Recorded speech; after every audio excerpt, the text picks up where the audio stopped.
Hello and welcome. My name is Dr. John Corino. I'm a prosthodontist. Today I'd like to share with you a new paradigm shift in implant prosthetics. Before this, we only had two options, screw-retained crowns and cementable crowns. Now we have a new way of restoring implants that gives us the best of both worlds. I hope you enjoy my lecture. Welcome to a paradigm shift in implant prosthetics by RODO Medical. It is the art and science of the smile. It's an original lecture series.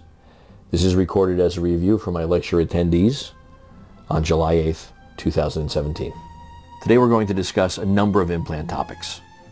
Screw-retained versus cement-retained. What does the literature say? Smileloc technology. We're going to look at Smileloc for the single unit, parts and accessories, Smileloc removers, bridge work and full arch restorations, and what's currently going on in research and development. A little about me. I am a prosthodontist. Graduated from Emory University School of Dentistry back when they had a dental school. From there I continued my education with my dental implantology certification at Harvard University. I have an office in New Providence, New Jersey, a sleepy little town 30 miles west of New York City. A bedroom community for the financial district. Like most towns in the Northeast, there's a memorial tribute for those lost during 9/11. Here's my office, right by the train station. This is my crew. I have a partner. We share two dental assistants. We share two hygienists. We have an office manager and a lab tech. Let's talk about the implant conundrums. When I started, back in the mid-80s, there was screw-retained versus cement implant restorations. That's all we had. Brånemark had the external hex. He restored his cases with a high water line. Straumann and the ITI, simultaneously in Europe, developed the tissue-level implant with the cementable abutment. I think we could all agree that the father of modern dental osseointegration is Per-Inge Brånemark, an orthopedic surgeon out of Sweden. He was the one that developed the first dental implant system, and this is one of his original case studies, done on a rabbit femur. The man sitting to the left of a young Per-Inge Brånemark is just as famous. His name is Gustav Larsson, a cab driver from Stockholm. This is Per-Inge Brånemark's first implant patient. A high water line, maxillary mandibular arches. Nothing touched the tissue. Basically, it was a bar with polymethyl methacrylate and denture teeth. Gustav Larsson wore this for a little over 40 years. So let's talk about some of the screw-retained advantages. One, they're easier to retrieve. Hygiene and maintenance is easy because we could take them off. If we have to change the emergence profile, we can. We can close a contact if one becomes open. If there's an adjacent tooth loss, we could add it to the prosthesis. And we could change the prosthetic design if it's retrievable. And it's really the only option when there's limited inner arch space. The other main advantage of screw-retained prosthetics is its known retention, and there's no risk of leaving any residual cement. Let's see what's corroborated with the literature. It was Wei and Hidehiro in the International Journal of Prosthodontics back in 2008 and 2010, where they studied 146 restorations that were placed, and they evaluated them from anywhere between a 1 to 123 month time period. 43% of those restorations developed an open interproximal contact, most commonly on the mesial. The greatest incidence of development was with patients with opposing dentition of natural teeth, or implants, and teeth adjacent to the implant restorations were non-vital and non-splinted. In my practice, we see this frequently. As you can see here, the screw-retained crown on the left-hand side with an open mesial contact. Cemented crown on the right-hand side, open mesial contact. And again, Straumann implants, mesial open contact on the second bicuspid. Screw-retained has disadvantages though. One being the cost. Extra screws, set screws, the aesthetics aren't as good, the composite plugs darken with age, and implant position is very, very critical. Angled abutments, impression parts, lab analogs, lab screws, metal bills, the set screws, the abutment screws, milled cores, prosthetic screws, and lab bills really raise the cost of the final prosthetics. You can see here 3 of my cases. Mandibular arch on the upper left-hand side, prosthetically perfect. Everything was great, except the patient says to me, "Why do my teeth have measles?" The middle slide with the set screws covered with silicone. "Doc, I still feel those little areas when the silicone pops out." And the one on the right, my little grandmother patient who came in and said, "My grandson says I have transformer teeth." All these cases were prosthetically working very well. Unfortunately, aesthetically, I missed the mark. Let's talk about some of the screw-retained disadvantages. You need enough room to get a driver through the restoration. There's limited opening, can hinder the access, and a loose screw always needs replacement. This is a maxillary arch restoration that I did, where the lingual set screws were very, very difficult to go ahead and place and lock down because of small arch and because of difficulty with this patient's opening. Straumann's screw-retained solution was the VarioBase. Whenever I do these, and I've done these historically, make sure you have the parts delivered separately. Never have them luted together by the lab. They come as the core and the crown, and then they'll come as the VarioBase abutment. Unfortunately, they got the heights right now. They make them a little taller than they did initially. Some of the examples that I've done clinically are right here.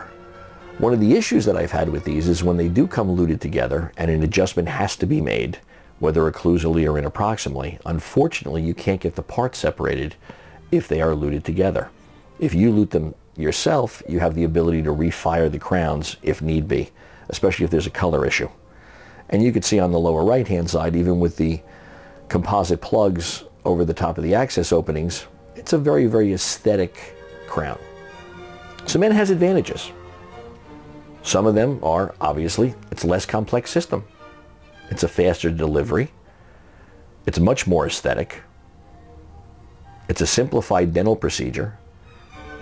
And the implant position is much less critical. One of the problems with cemented crowns is it's not easily retrievable. There's an unknown retention with these. You need a lot more inner arch space, especially if the crown and bridge margin is brought near the free gingival margin. And the biggest problem is we are terrible at removing cement. Here's one of my cases. Patient had a crown restored on tooth number 9. Went fishing down in Florida, and unfortunately, crown came out because no fisherman uses a knife or a scissor to cut a line. They always use their front teeth. Came back with this inflammation after having it cemented in Florida. Radiograph shows me that everything from the bone is still in good shape. I get the crown off, look at the cement around the apical portion of the crown. Look at the hair on the left picture. If we can't remove cement on a crown that's in the anterior portion of the mouth, how are we going to do it in the posterior portion of the mouth? I cleaned everything up, and here he is 4 weeks later. If he would only brush his teeth, I can get the gingiva perfect. But here are some other issues. That full arch on the left-hand side of your screen, patient was at a cocktail party during Christmas, bit down on an olive of a martini thinking there was no pit in it, and unfortunately fractured number 9. How would I restore that if this was a cemented case?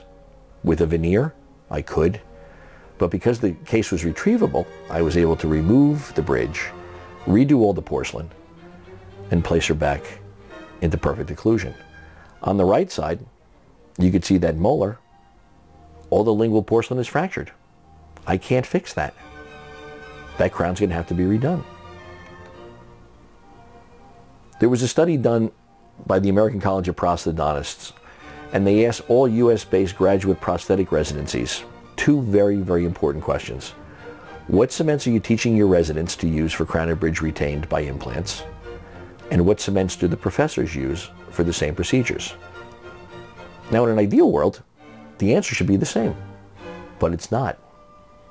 What they're teaching is cement with resin-modified glass ionomer. What they're using themselves? ZOE. So what would be an ideal implant cement? One, you'd want it retentive. You'd want it radio-opaque just in case you left anything underneath gum line. You'd like to see it on an x-ray. You'd like it soluble. You want the proper viscosity of this. You'd like it hypoallergenic, some form of bacterial static or bactericidal, a neutral pH so you don't upset the gingival tissues. You don't want shade or value of the restoration altered in any way, shape, or form, because you'd rather not be altering the color of the crown. You want it retrievable at the appropriate time. You definitely want it non-reactive with titanium and zirconia. And it should not contain fluoride. Does anybody in the audience know what the name of that cement is? Unfortunately, it doesn't exist. If you invent this cement, your dental career is going to branch off in a whole new direction. Personally, with implant cements, KTB, Kurz Tempon, is my implant cement of choice. If I have a non-retentive abutment, I use ZOP. So what does the literature say? Back in 2009, Tom Wilson, down in Dallas, he's a periodontist, coined the term peri-implantitis. He had 39 patients with 42 implants that had periodontal disease. 12 patients had implants without periodontal disease. He did an endoscopic study, and it showed residual cement around the implant. 76% of these patients got better when the excess cement was removed. The biopsies found cement in the soft tissues and titanium in the peri-implant tissues. So the cement was beginning to dissolve some of the titanium. We could see here, on the slide to the left, anterior tooth, cement along the long axis of the implant. On the right, posterior tooth, with cement along the long axis of the implant. Single crown failure, 11%, is because peri-implantitis, according to the literature. Cement-related peri-implant diseases is at least 10%. And 80% of implantitis is associated with cement. It was Wadwani in the Journal of Prosthetic Dentistry back in 2010 took Wilson's studies a little bit further. He saw that peri-implantitis post-cementation of a crown was seen in its earliest stages of 4 months. In its longest stages, 111 months, with the average being 30 months before peri-implantitis was seen clinically. It was Klauber back in the 90s that looked at titanium and titanium alloy implants and said, what corrodes these things? Acids being one. Not just food, but bacteria, acids. In addition, chemicals. Fluoride corrodes titanium. Well, last time I checked, fluoride is one of the main ingredients in toothpaste. So what are we doing? And the other thing that we can't use with titanium is polycarboxylate cements. So Duralon cement is definitely out because you will corrode the titanium. So what happens when a cemented implant crown fails? The literature studies suggest that in the hands of experienced clinicians, complications occur frequently enough to concern clinicians of lesser experience. Cemented crowns require anesthesia and destroy the prosthesis. This causes pain and costs thousands of dollars to the patient.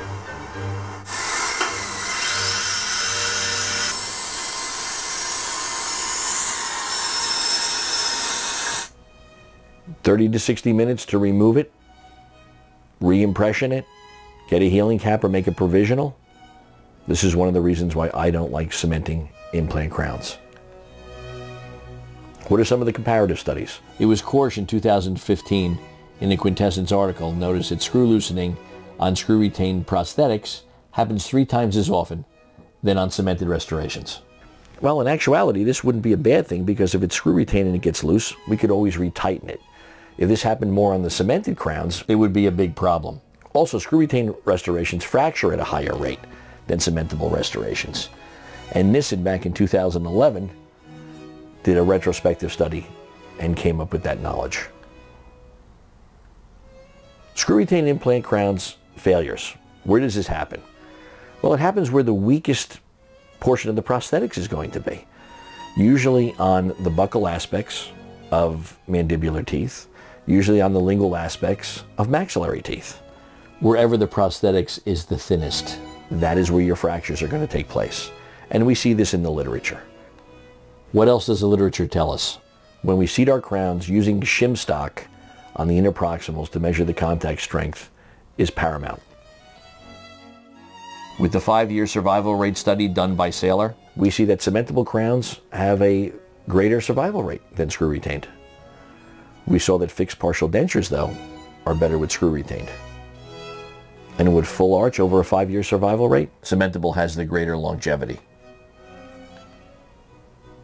So what can we say? Both systems work very, very well, but they both fail catastrophically. Cemented restorations fail biologically. Screw retained restorations fail mechanically. Be careful with both. Choose your restorations wisely. So current implant restorative techniques. Cement retention versus screw retention. 85% of the prosthetics performed on dental implants in the United States are cementable. It's only 15% that are screw retained. That paradigm is shifting though now.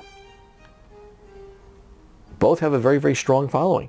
Cementable is easy to use. The aesthetics are beautiful. Screw retained has retrievability. Can we combine the two?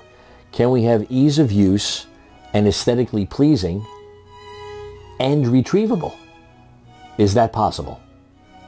Well, this is how we combine the best of both worlds. RODO Medical. Welcome to the RODO Abutment. It's a stock abutment that comes in a collar height of 1, 2, and 3 millimeters. It's retained by an abutment screw. The coping is luted to the underside of the crown. The Smileloc transitions the coping to the retentive aspects of the abutment. Through magnetic conductivity, watch what happens to the Smileloc. For those who missed it, let's watch it one more time. Welcome to the world of memory metal. This technology is going to change how implant prosthetics is performed. Basically, we have an abutment that gets screwed into an implant. We have a Smileloc sleeve that gets placed over the abutment that has wings. We have a coping that gets luted under a crown, and the coping crown combination gets snapped onto the Smileloc. We're going to go through this a number of times so we all understand what's happening. Currently, let's compare the prosthetic options. On the right-hand side of your screen, you could see a standard abutment that has an implant crown placed on it and is retained by a prosthetic screw. In the middle of the screen, you see a cemented crown that is either retained by a custom abutment or a stock abutment. Each of those abutments is screwed into the implant. On the left-hand side of your screen, we have the RODO abutment. The crown has a coping luted underneath it. The abutment is screwed into the implant, and the Smileloc sleeve transitions the retention between the abutment and the crown and is retrievable. So how does that work? Well, we're using Nitinol. One, because it retains its shape. When it's heated to a certain degree, it'll go back to that shape. Orthodontists have been using this now for a decade because it's super elastic. The cardiologists use this for heart stents. The endodontists have been using this for their files for the last 10 years. Welcome to the world of memory metal. Here we see a Nitinol paperclip that's bent out of shape, then wrapped around a pencil. When we place it in a certain temperature of water, you're going to see it go back to its original shape. 2.8 seconds to rebound. So how does this work with the Smileloc? So what happens is that washer has inner flaps and outer flaps, which are now called arms. The inner arms are engaging the coronal undercut of the abutment. The outer arms are flared in anticipation of engaging the internal aspect of the coping once it is placed. It's basically engaging undercuts. Let's go through one clinically. So, here we take the RODO abutment and that gets placed into the implant. The Smileloc sleeve then gets placed and engaged in the undercut in the abutment. Then we take the crown and lute it to the coping. Once we have that done and the cement is cleared off, then we can go ahead and take the crown coping combination and snap it on to the Smileloc and RODO abutment. That's what the abutment looks like. There's the Smileloc in the mouth on the abutment with the arms, the outer arms, flared to eventually engage the coping. The two holes on the lingual aspect of the crown are what are used to access the coping to warm the Smileloc to disengage if necessary. There's a radiograph of the seated prosthesis. So again, we have a crown. The crown has the coping luted underneath it.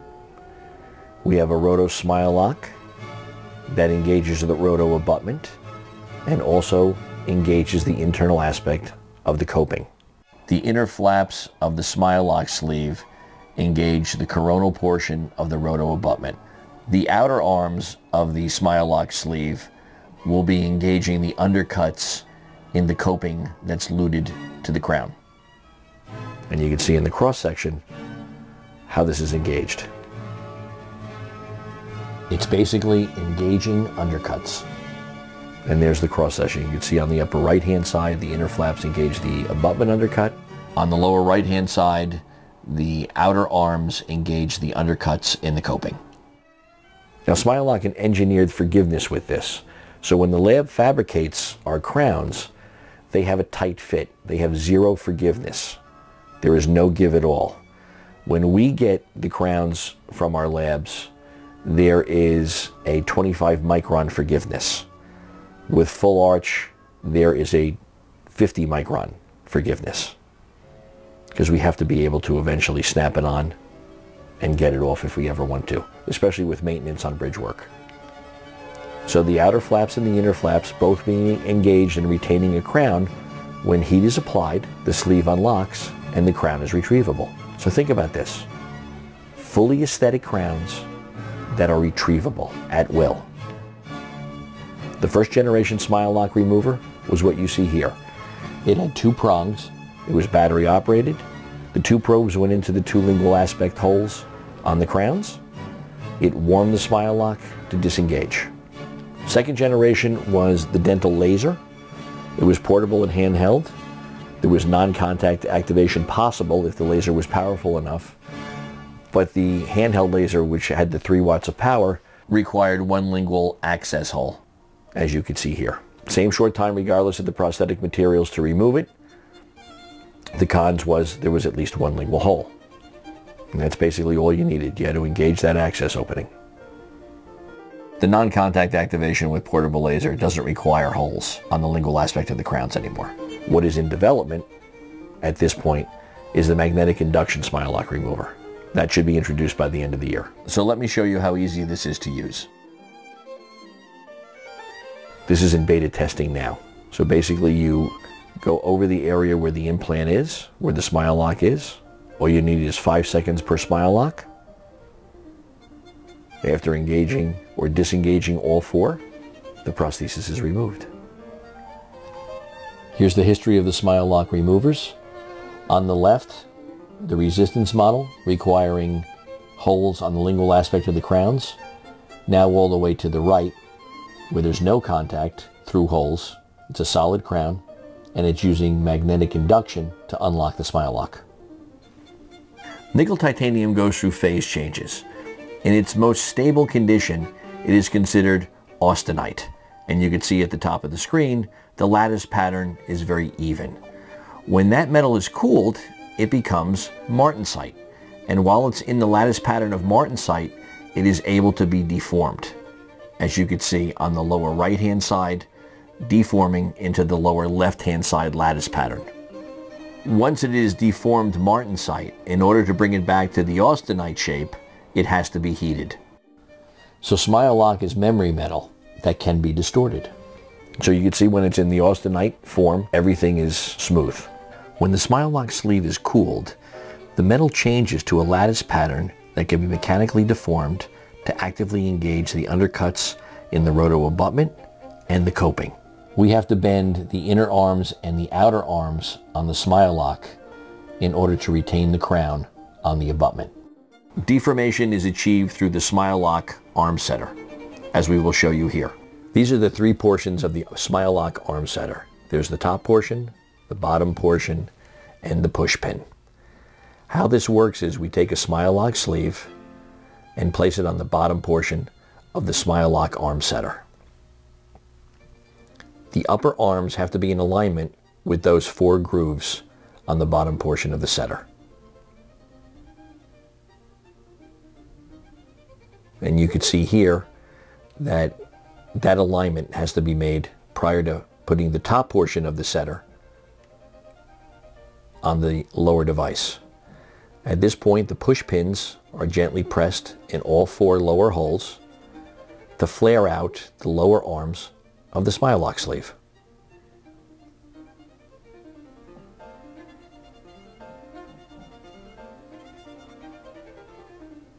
As you can see, all 4 lower arms are flared.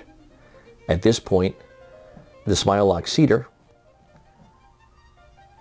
can pick up the Smileloc and be placed on the RODO abutment. So as we can see, when we're heating the device in the mouth, those flaps, the inner and outer flaps, will rebound and collapse, which allows us to remove the crown. The video helps explain it better.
Just think about how easy these prosthetics will be to clean in the future.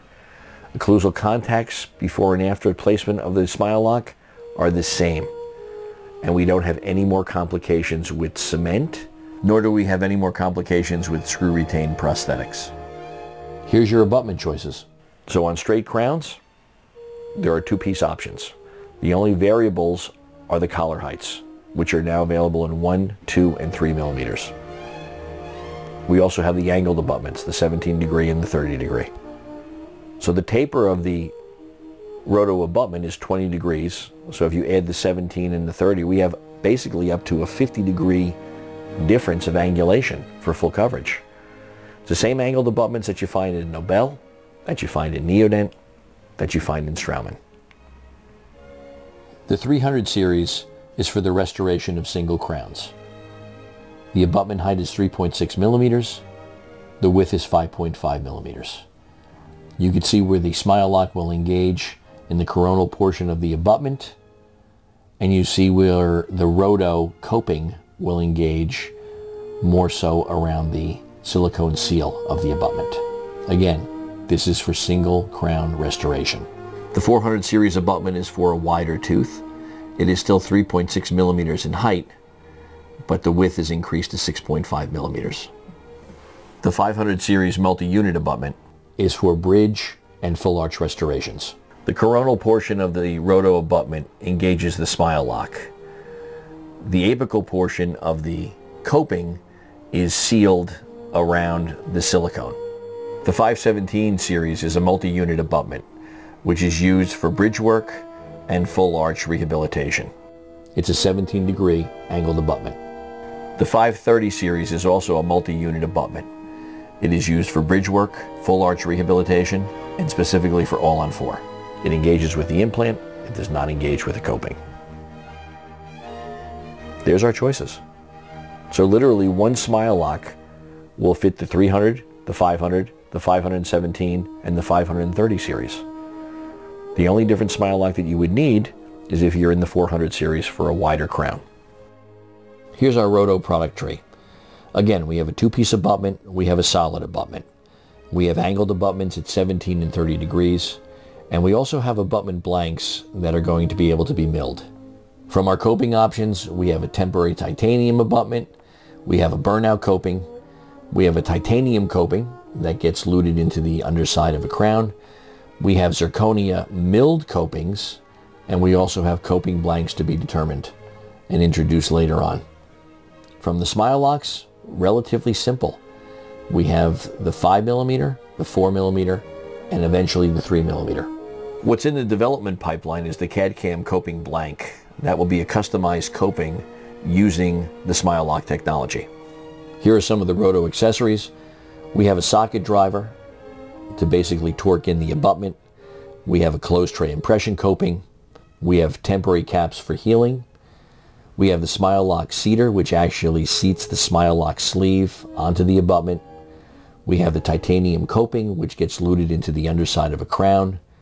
We have a temporary titanium coping in case we want to make a provisional. We have the abutment analogs. We have a bar analog. There's the lab sleeve, which is going to be different than the clinical sleeve that we're going to be using. We have the flap setter to engage the inner and outer arms of the Smileloc. We have the seal seater to make sure the silicone ring is placed accordingly. And we have the hole fixture for the lingual access holes that are currently being used for crown and bridge. Again, here's your parts. We take impression copings just like we take impressions now. Provisional caps, abutment analogs, titanium copings for our crowns. You see the lab sleeve. The seal seater is for the silicone ring. There's the flap setter for the Smileloc. And there's the holder for placement of the Smileloc.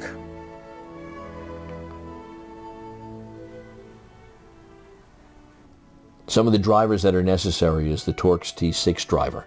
It's an angle abutment screw driver used in the 400 series abutment screw, also for the impression coping screw and the temporary cap screw. This is necessary with the 517 and 530 series abutments, the 400 series wide body, the impression coping, the temporary cap, and the temporary titanium coping. The socket driver is for the solid abutments. It's a bicuspid abutment integrated screwdriver used for the 500 series abutments as well as the 300 series abutments. So let's look at a Nobel all-on-4. We have angled abutments with abutment screws, abutment tapered screws, and prosthetic screws. Let's compare the RODO Medical Smileloc all-on-4 parts. Here we have a 30-degree RODO abutment.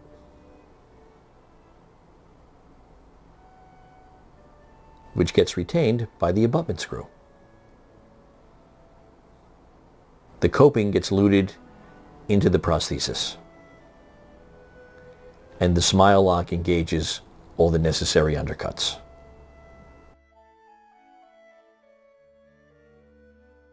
When necessary, through magnetic induction, the Smileloc disengages. With the Smileloc, we don't have any prosthetic screws. There's no screw access holes. There's no abutment tapped screws. The RODO abutments, both straight and angled, get screwed into the implants.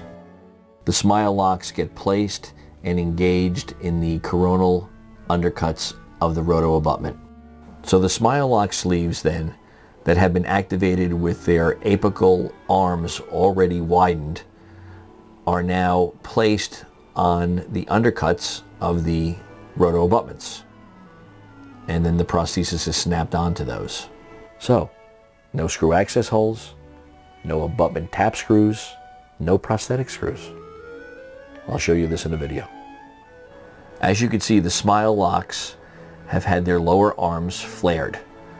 As they're seated, they are being engaged into the coronal undercuts on the RODO abutments.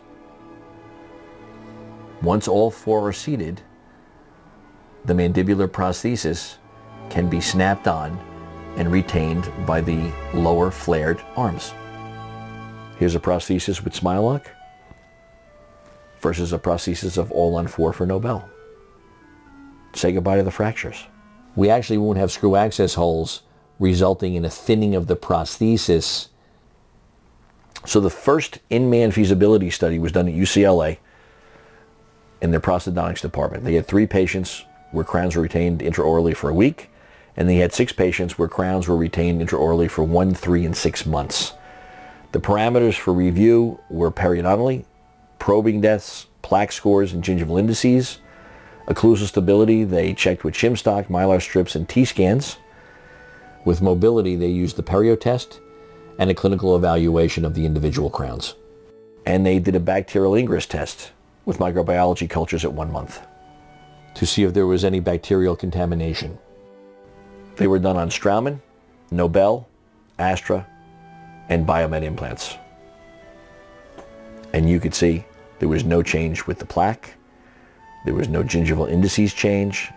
Occlusal contacts were stable. Proximal contacts were stable. X-rays were all normal. Anywhere between 1 week to 6 months. They checked the occlusion with the T-scan, version 3, and you could see on the crown placement on tooth number 3 at 6 months, there was the same amount of occlusal contacts. Clinically, they went in to check for mobility, and they did a perio test. Mobilities were all normal. After removing the crowns, they did a Petri dish test to see if there was any bacterial contamination on any of the systems. Smileloc, as you can see because of the silicone seal, no bacterial growth. Screw retained on the right after 1 month, had bacterial growth. Smileloc system after 6 months of clinical use, there was no degradation in performance of the Smileloc, of a used Smileloc compared to a new Smileloc. Retention forces also were greater than Panavia, Scotch Bond, Keytac, and Improv. In an ASTM F2129 pitting and crevice corrosion test, the test was conducted in a worst-case scenario. In other words, where the coping disengaged and the Smileloc was exposed to the oral cavity. What they found was superior corrosion resistance compared to orthodontic arch wires. The auger analysis shows that there was good nickel-free protective titanium oxide layers around the Smileloc, resulting in no nickel leaching into our systems.